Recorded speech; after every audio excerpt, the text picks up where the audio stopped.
How's it going, my Flesh and Blood fans? Today we're going to discuss about some of the bans and unbans that happen in Silver Age, since I ended up bringing Briar to my Pro Quest. As you can see, there's a reason why I played it and why you see some of the bans. She was extremely powerful. We lost the Bracers of Belief, which I guess just because it was a generic is why they banned it, because it wasn't really the piece that Briar cared about 100%. We also lost Lightning Press, which could have gone either way. You could have banned that or the Flourish, but I can see why they got rid of the Lightning Press. And then Burn Up Shock, that was a card that I figured they would just probably ban, just because of how explosive it was. I am currently showing you a little bit of how Briar's been running with the bans.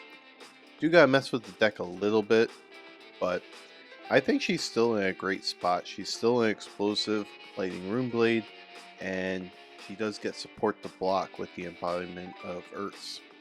I might get away from Silver Age for a little bit and start focusing on CC, but I do want to mess around with this build a little bit, so I do have a Silver Age deck planned. That's if people still don't try to get rid of her in the format.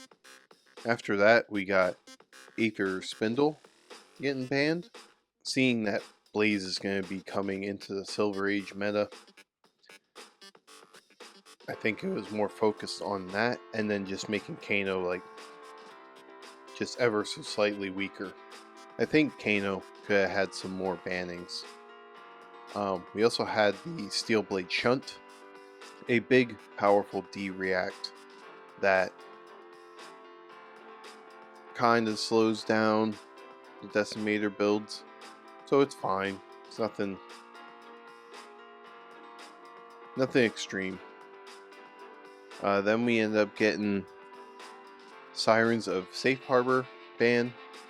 Life King's just good in Sage, and it's the only thing that really changed KO a little bit, which is kind of surprising. I was expecting to see KO get some more bannings here.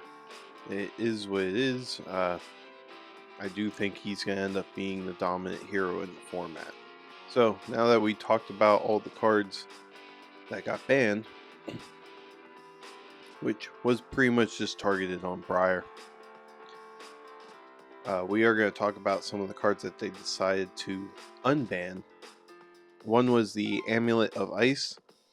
That one was always confusing of why it was banned in the first place, so I think they just kind of realized that it wasn't going to be that polarizing. Then we had Rake the Embers, which is going to be interesting.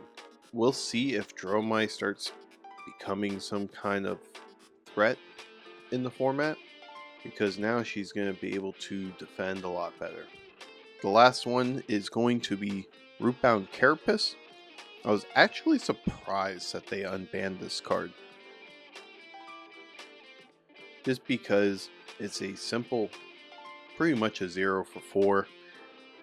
They're always going to be able to decompose between Florian and Verdance.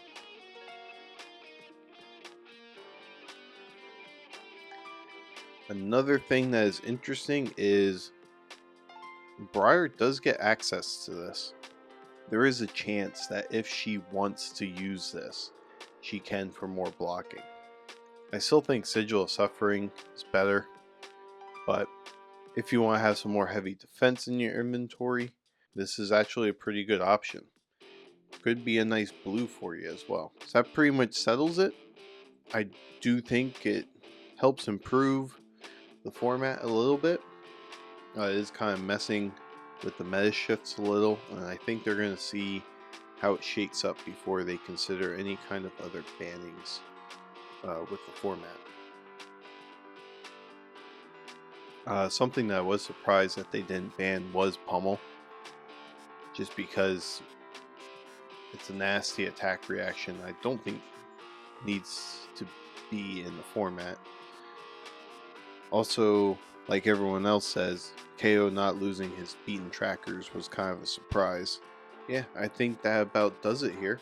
I hope you enjoyed seeing a little bit of what Briar might be after the ban list. As you can see, I think she's still explosive, just not as much as she was. There is a few tweaking I want to do with this build that I made yet, with maybe some more non-attack reactions to make the embodiment of lightnings, but I think she'll be fine.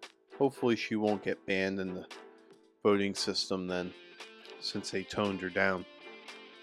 I think they really want to see her in the chapter 3, which is why I think they did the heavy banning on her as well. Let alone she was winning extreme games for ProQuest. Again, thank you all for watching. Please like and subscribe, and I will see you all next time. Take care.